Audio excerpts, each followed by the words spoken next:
Chers amis, Shalom, Uvracha, Beshem Hashem Naaseh ve Natzliach. Nous sommes aujourd'hui le jeudi 29 du mois de février et le 20 du mois de Adar Aleph. Shiur acheté par Nathaniel Gabay pour l'élévation de l'âme de Meir Ben Shemoul.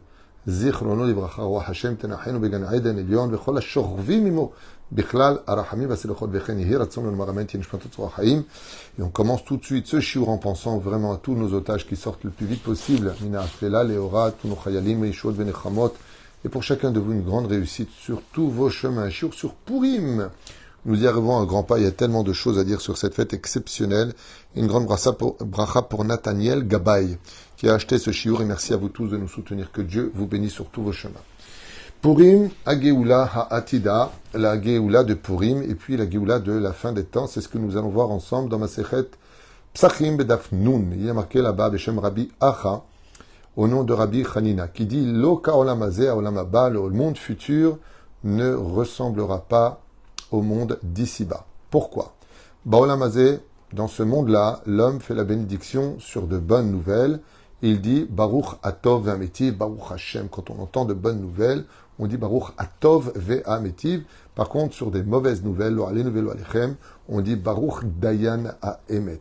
Par contre, dans le Olam Haba, le mot Baruch Dayan Ha'emet n'a plus du tout sa place. Pourquoi?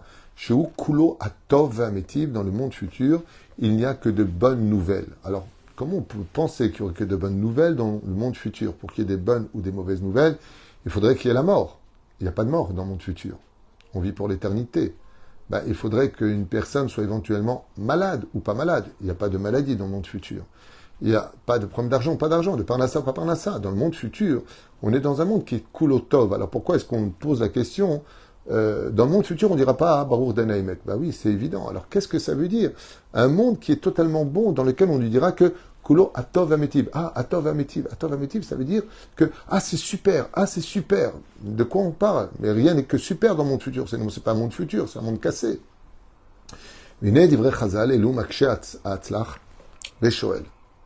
Ech omrim Chazal olam haba Kulo Atov Ametiv. Allo baruch she'atil lavo. Donc comme je viens de vous le dire, il est évident que le mal n'existe pas là-bas. Donc pourquoi on pose la question? Est-ce que là-bas on ne dira pas de mauvaises nouvelles? Oui. Et répond à cela Rav Gaon, Rabbi Ephraim, et Barad, Zecher Tzadik Kadosh Bracha, il dit comme ça. Anachnu ma'aminin shakadosh baruch hu mekor hatov. Car nous savons tous que le Créateur du monde, est la source de tout bonheur et de tout bien. Umeito idbarach lo tetzena haraot. Et que de Dieu ne sort jamais le mal. Sheken ma she'el Avid Rachamana l'etavabit, comme le dit Rabbi Akiva, que tout ce que fait Akadosh Baruch Hu, c'est vraiment le bien qu'on ne peut pas faire autrement. Uma shenidme l'enenu. Et ce que, à nos yeux, les choses sembleraient être de terribles nouvelles, car des choses vraiment terribles se passent dans ce monde. Des massacres et des choses terribles, des gens qui volent, des gens qui arnaquent, des maris qui frappent leurs femmes ou qui trompent, ou pire encore. Il y a tout. Tout simplement car nos yeux ne comprennent pas les choses. Shechatou, nos yeux qui fautent. Mar'ot ulavin shakol, ou les tova, et nous empêchent de voir qu'en réalité, tout est pour le bonheur. À l'image d'un médecin qui annonce qu'il faut immédiatement l'opérer, en urgence. Et donc on a peur. L'opération, c'est couper un corps. C'est pas sans risque. Il y a une anesthésie générale. Il y a des choses, mais tout le monde est content. Pourquoi? Et ça va marcher, vous pensez qu'il va vivre? Oui, si on fait l'opération tout de suite, il va vivre. Mais une opération, ça veut dire qu'il va être endormi, le corps va être charcuté, on va essayer de le soigner, puis il va se réveiller, il va crier, il va avoir mal. Il y a ce qu'on appelle la convalescence. Et puis c'est pas sûr que les choses se passent spécialement bien, mais on reste confiant. Parce qu'on sait que les médecins sont là pour soigner. Et si Dieu est le plus grand de tous les médecins, et qu'il aime ses enfants comme le meilleur de tous les pères, alors il est impossible que si Dieu est un père et que si Dieu est un grand médecin et qu'il nous aime plus que tout au monde, que ce que l'on subit soit pour le mal, même si ça nous fait mal. On n'est pas en train de dire que ça fait pas mal. Ça fait mal. Mais est-ce que c'est du mal? Non. C'est un bien. C'est un bien. Oufren, oulam lati de lavo. Alors quel rapport avec l'avenir maintenant? Quand Dieu nous sortira de l'obscurité vers la lumière, il galé les mafréa, chez kol atzarot atlaot, shavarnu, allez-nous. Et donc, que quand on rentrera dans le monde futur, on va constater avec étonnement, peur, angoisse. Qu'est-ce qu'on va constater? qu'en réalité, tout ce qui s'est passé n'était que pour des opérations et nous guérir. Hakol ayatov vechesed gadol, et qu'en réalité, c'était un absolu bonheur. Velo ayara klal, et il n'y a pas de mal du tout. Si ce n'est que la réception et notre manque de connaissances qui nous font souffrir. Veklal ze shamru chazal, la olam haba, et c'est pour cela qu'il est marqué le monde futur, kulo atov vametiv, là-bas ce sera que du bonheur. Pourquoi? Parce qu'on regardera l'existence de toute l'humanité et on restera les yeux remplis d'estime et d'admiration pour le Créateur du monde en lui demandant pardon. Comme le dira Yosef à ses frères dans la paracha de Vaïchi, vous avez pensé que c'était du mal, mais Dieu, lui, n'a pensé qu'à faire du bien. Même quand vous m'avez vendu, tout ça pour arriver vice-roi d'Égypte, aujourd'hui, je peux tous vous sauver la vie. Heureusement que ce qui s'est passé a eu lieu, car la finalité nous montre que c'était vraiment pour le bonheur. Et le monde futur est la finalité de nos souffrances. Va fulo à la raot, et bien pour le mal vécu, berachnu alem, baruch dayana emet, pour lequel nous avons dit, baruch dayana emet, béni est le juge de vérité, la tilavon et barech alem, atov ametiv, même pour les personnes perdues, même pour les personnes ou les choses, les événements les plus terribles qu'on aurait vécu, même sur toutes les fois on a dit baruch dayana emet, on dira baruch atov ametiv, kevan shitgale lanu shakol aya, mamash le tova. Prenons un exemple très connu. La Gemara nous dit dans Masechet Megillah Bedaf Yud Dalet que la bague qu'a enlevé le roi Achashverosh en la donnant à Aman a été plus fort que les 48 prophètes d'Israël et les 7 prophétesses. Incroyable, donc 55 en tout. Ouais. Quand Achashverosh a retiré son sceau, le roi, il a retiré sa bague et il l'a donné à Aman. Ce geste-là est plus grand que les 48 prophètes d'Israël et les 7 prophétesses. Pourquoi? Quand on parle des prophètes et des prophétesses, on parle des relations qu'ils ont eues avec le peuple d'Israël transmettant un message divin. Si on prend les 55 en tout, c'est-à-dire les 7 prophétesses et les 48 prophètes d'Israël, et la bague qu'a donnée Achashverosh à Aman, le poids de cette bague qui a été retirée est plus grande que les autres. Pourquoi? Il dit parce qu'avec tout ça, ils n'ont réussi qu'à faire une partie du peuple d'Israël teshuva. Mais lui, Achashverosh, quand il a enlevé sa bague pour l'extermination des Juifs, nous dit la Gemara, et qu'il a donné à Aman, là c'est tous les Juifs qui ont fait teshuva. Là il dit Maïta ora vesasson vesimcha. Ze perusha davar. Tout comme de l'abeille qui est impure, sort le miel qui est doux et cachère. Des fois, on passe par la kitsa. Des fois, on passe par un malheur pour nous faire comprendre que on avait un bonheur et qu'on l'a perdu. Alors on passe dans l'ombre pour se rendre compte de la valeur des choses. Ainsi donc, la Tidlavo, Akadosh Baruch Hu nous montrera que même cette personne qui est décédée, que tu as chérie plus que tout au monde, quand Dieu l'a pris de ce monde, c'est parce qu'il était juste en face de la porte de son Gan Eden. Et que s'il avait vécu un jour de plus, il aurait dû se réincarner dans des souffrances parce qu'il n'est pas mort au bon endroit. Mais ça, ces comptes-là, il n'y a que Dieu qui le connaît. Les Emashekatu va Geoula Atida. Beshuv Hashem et Shivat Zion Ainu Kecholmim. Écoutez bien cette belle parole. Il dit pourtant, quand viendra le moment de la Géoula finale, Beshuv Hashem Shivat Zion, quand le Créateur du monde se dévorera sur la montagne de Tzion, à Jérusalem, au-dessus de son Beth Amikdash et à l'intérieur du Aaron Haïdout. Il dit, donc dans l'Arche d'Alliance, nous allons réaliser que tous nos malheurs n'avaient pas plus de valeur en réalité qu'un mauvais rêve que nous avions fait. A inu kecholmim. Comme ça il dit. Ma Géoula atida niye ke'adam cholem chalom ra. On ressemblera à quoi? Comment on va définir les 6000 ans d'histoire avec tout ce qu'on a vécu? Moi, j'ai fait un rêve terrible avec tellement de programmes, j'ai rêvé que tout le monde était mort. Mais en réalité, Aïnou Kecholmim, les valeurs de nos souffrances seraient comme un rêve. Parce que nous vivons des scénarios qui sont là pour nous réparer. 1, nous réparer les fautes que nous aurions éventuellement commises. 2, tout simplement pour acquérir du mérite. 3, pour voir si tu as de l'aïmouna. 4, parce que si tout se passait bien quand tu le veux, pourquoi tu croirais en Dieu? Et pourquoi tu aurais besoin de lui? Le manque crée la conversation, la communication. On t'appelle quelqu'un, très souvent, c'est rare. Quand on t'appelle pour te dire simplement comment vas-tu, au revoir. C'est rare, mais ça peut même nous étonner des quoi. Alors tu m'appelais pourquoi? Des fois, quand le Créateur du monde voit que on l'appelle plus comme il le faut, il va créer un manque en disant Ribono Shalom, j'ai besoin de parnassa, je voudrais me marier, je voudrais la santé, je voudrais. Des fois, le manque, c'est ce qui va compléter ce que tu crois être complet alors que ça manquait. Bagéoula tidaniye kadam acholem chalomra. Kshenitorer ou mechalomo, et quand on se réveillera de ce rêve, on considérera ces souffrances qu'on a tous vécues comme une petite parenthèse de l'histoire, plutôt une petite virgule de l'histoire, dont personne ne fait attention. Et nous ça, ils nous disent, reprenons l'histoire de Purim. Est-ce que Behemet, on peut dire que c'était simplement un rêve, l'extermination de tous les juifs, Chas Shalom, et on peut dire que la Megillah de Purim vient nous donner un avant-goût de ce que la Géoula finale, la rédemption finale, nous attend. L'oracle chez Israël, Zachou Latzet Mitzara l'Irvacha, pas simplement que le peuple d'Israël a pu faire, comme on dit, vous savez que toute l'histoire de Purim, de Hanouka, de tous les pogroms que nous avons eus, par exemple, nous avons eu la Shoah, mais nous avons eu Yom Ha'atzmaut. C'est-à-dire, le malheur est devenu un jour commémoratif.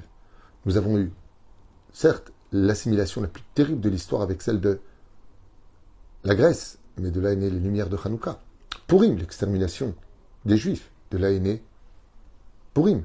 Le veau d'or, de là est né Yom Kippour, et ainsi de suite. C'est-à-dire que tous les malheurs sont nés que de bonheur. Et comme il le dit ici, Zachou, la tzet mitzara l'irvacha, on est parti du malheur pour arriver au plus grand des bonheurs, ou mena afela le gadol, et de l'obscurité à la plus grande des lumières. Et là, hem zachou gam keen le giloui gadol ou asaga me'ain agioula atida. Et c'est exactement ce qui se passera à la fin des temps. Le peuple d'Israël, à la fin des temps, sera plongé dans des accusations et des malheurs et des épreuves qui n'en finiront pas dans tous les domaines, que ce soit au niveau des couples, de la santé, de la parnassa, de l'éducation, pas, de partout. Et d'un coup, à quoi ça ressemble? À une flèche. Vous savez, quand vous voulez lancer une flèche qui monte très très haut. Avant de la lancer, vous allez voir que vous allez tirer la corde de l'arc très très bas. Vous allez tirer la flèche vers le bas pour qu'elle monte très très haut. Et si tu regardes, pendant l'action de préparation vers l'ascension, tu vas dire, mais t'es bête ou quoi? Si on veut lancer une flèche qui va très haut, pourquoi tu la tires vers le bas? Et là, tu expliques à l'autre le fonctionnement du monde. Tu dis, parce que si tu veux qu'elle monte très haut, il faut d'abord la tirer vers le bas. Vous savez, c'est comme les immeubles. Pour faire un immeuble qui monte très très haut, il va falloir creuser d'abord très très bas, les fondations. Comme ça sera exactement la Géoula finale. Pour amener le peuple à la Teshuvah et à l'éveil de nos obligations en tant que juifs, on risque de passer par de terribles perturbations qui risqueraient de nous faire monter très très haut, certes, mais de graves perturbations. Vous savez, ça me rappelle l'histoire terrible qui s'est passée il y a quelques années d'un avion qui, je crois qu'il voyageait d'Espagne et qui s'est écrasé dans les Alpes. Vous vous rappelez cette histoire? Il y a un accident avec des centaines de morts dans l'avion, lo alinu velo alechem. Et qu'est-ce qui s'est passé? Tout simplement, le pilote avait envie d'une envie pressante et il est sorti du cockpit. Et il y avait aussi le copilote qui était sorti, par contre, lui boire avec les hôtesses dehors. Et il a réalisé une chose terrible. C'est que pour aller se soulager, quand il est revenu, il n'y avait plus personne à l'intérieur du cockpit des pilotes. Et donc, il ne pouvait plus rentrer. Et l'avion, n'ayant plus de pilote, s'est écrasé tout seul. Des fois, on veut se soulager, on dit « voilà, c'est bien ». Mais il y a des portes qui se ferment qui amènent à la mort. Et des fois, on souffre, on se retient. C'est compliqué. On a envie d'exploser, on a envie de s'énerver. Mais tu restes à tenir le volant et tu emmènes ta destinée vers une piste d'atterrissage. C'est ça que vient nous apprendre la Torah.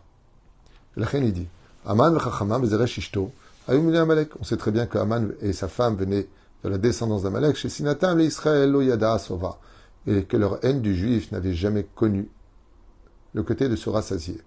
Betzem irziru et Israël b'tshuva. Et on a vu que du malheur d'Aman qui a voulu exterminer les juifs, mettre une fin à l'existence des juifs, est née la plus grande teshuva de l'histoire, comme on ne l'avait encore jamais connue. Et la mytho shel davar est donc, en toute réalité, Emayu kli sharet bideh gacha Eliona. Et en réalité, qu'est-ce qu'il a fait à Kadosh Baruch Hu? Il a utilisé Aman et les conseils de sa sale femme, Zeresh, et tout ce qui s'est passé pourquoi? Pour élever le peuple d'Israël. On avait l'impression de descendre en enfer, mais en réalité, c'était pour monter au-dessus de tout espoir. À un tel point que Esther installera elle-même, il y en a qui disent c'est elle, il y en a qui disent que c'est Mordechai, dans la même maison qu'Aman. C'est-à-dire le magnifique palais que possédait Aman, là-bas s'installera Esther. La pendaison qu'il avait fait par contre pour Mordechai, lui-même et ses 10 gosses seront pendus haut et court. Velo birde nikra Aman tzorer hayehudim. Et ce n'est pas pour rien qu'on appelle ça tzorer hayehudim, l'oppresseur des Juifs. Tzorer, ça veut dire oppresseur, hayehudim. L'une des raisons pour lesquelles s'est levée une accusation sur le peuple d'Israël, il a aliotam meforadim, venait pas du fait qu'ils n'étaient pas, qu'ils étaient à droite et à gauche les uns et les autres, blishum ardout, ne vivant pas dans l'unité du peuple. Comme Shamar Aman Aracha, comme l'a voulu faire croire Aman Aracha, que c'est un peuple qui méforade, c'est-à-dire qui n'a rien d'uni, que chacun ne pense qu'à lui. C'était des accusations que lui avait fait, mais ce n'est pas vrai. Kenos. Et Kol Yehudi, mais c'est pour ça que Esther va faire taire toutes les accusations d'Aman qui disait que du mal d'Israël. Et elle lui dit Kenos et Kol Yehudim, il réunit tous les Juifs pour montrer que le peuple d'Israël est un peuple uni. Mais malheureusement, il faut reconnaître qu'il a fallu le décret d'Aman de l'extermination des Juifs pour qu'on s'unisse.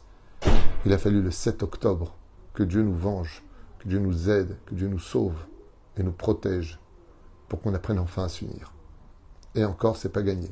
Mais Israël apprend de ses victoires, Israël aussi apprend de ses erreurs. La plus belle victoire dans la vie d'un homme ou d'une femme, c'est d'apprendre de ses erreurs ou de ses victoires, comment mieux réussir un meilleur lendemain. Umishigaram le Arduzo, Aman Aracha. Et qui est celui qui a réuni le peuple? Aman Aracha. Et qui est celui qui a fait faire tchouva au peuple d'Israël? Aman Aracha. Et qui a construit le magnifique palais pour Esther? Aman Aracha. La Ikra Aman, Iknut Tzorer Hayehudim. Mashekachar le Tzror. Tzror en hébreu, c'est faire un nœud. Il dit Tzorer Hayehudim, ça veut dire l'oppresseur des Juifs. Mais le mot Tzror veut dire aussi faire une rosette avec son lacet. Il dit en réalité, quand tu as quelqu'un qui vient te faire du mal, quand les nations du monde sont contre toi, c'est tout simplement parce que des fois, quand le berger, le créateur du monde, veut réunir son troupeau, le peuple d'Israël, et qu'il ne veut pas se réunir et qu'il n'arrête pas de se prendre pour des taureaux, alors il envoie tout simplement des loups qui viennent. Et les loups, ça mange les moutons. Donc, qu'est-ce que font les moutons? Ils se réunissent autour du berger qui est le créateur du monde. Et il leur dit, nous, maintenant, vous avez compris, mais les loups qu'on t'a envoyés ne sont pas venus pour nous faire du mal. Ils sont simplement venus nous rappeler qu'on était un peuple, qu'on était juif, qu'on avait un Dieu, une Torah, une terre, et qu'on devait respecter tout ça avec beaucoup plus de sérieux que ce que nous vivons encore aujourd'hui. ולכן אומרים רבותינו עליהם השלום בדבר הזה, בגמרא מדרש כלל ישראל באותו הדור התחבאו כליה מפני שנשכבו לצלם בימי נבוכדנצר. Et donc les Juifs avaient été aussi accusés au préalable de s'être prosternés devant la statue de Nabucodonosor,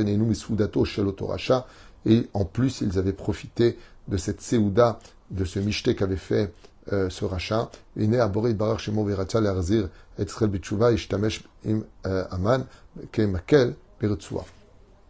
donc comme ça il finit son explication à propos de Purim, comme tous les malheurs que nous traversons tous à des niveaux différents. C'est que des fois quand on ne comprend pas avec les caresses sur les joues pour nous montrer combien Dieu nous aime, eh bien le Créateur du monde prend une petite baguette pour nous diriger un petit peu à droite et à gauche, et ce sont les épreuves que nous traversons pour la rectitude de l'homme, pour lui montrer que le chemin qu'il prend est empreint d'orties, de ronces, et que ce n'est pas le bon chemin. Est-ce que quand on veut dire à une personne qu'il n'est pas sur le bon chemin, en lui mettant des obstacles sur la route pour qu'il comprenne qu'il faut qu'il fasse demi-tour, donc teshuva, est-ce qu'on peut dire par là qu'on veut son malheur ou son bonheur? La réponse est, c'est vrai que ça fait mal, mais c'est que pour ton bien. Voilà un clin d'œil sur la fête de Purim, mais qui en réalité dure toute l'année pour chacun de nous.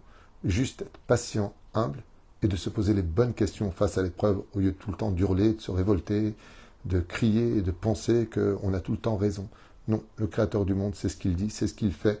Même si c'est dur pour nous et qu'on ne comprend pas, sache que le temps te fera comprendre qu'un jour tout ça est passé comme un rêve, à l'image de toutes ces personnes qui ont la sagesse de se souvenir de tellement d'épreuves qu'ils ont eues dans la vie et puis qui se posent simplement une question. Nous, et alors? Tu te rappelles quand il y a eu ça? Tu te rappelles quand tu as dû déménager et que tu n'avais même pas où aller? Tu te rappelles quand ta banque t'a appelé? Il y a 20 ans, il y a 30 ans, il y a 10 ans, il y a une semaine. Nous, et alors? Moi, quand je me suis marié à mon premier mariage, que Dieu repose l'âme de ma première épouse, Aléa Shalom, j'ai déménagé la première année de mariage 4 fois. 4 fois. J'ai fait un grand tikkun.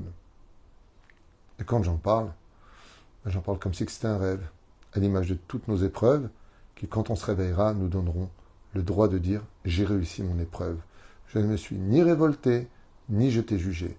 Alors garde le sourire, pour ne pas regretter de l'avoir perdu. Kol Tov Veleitraot.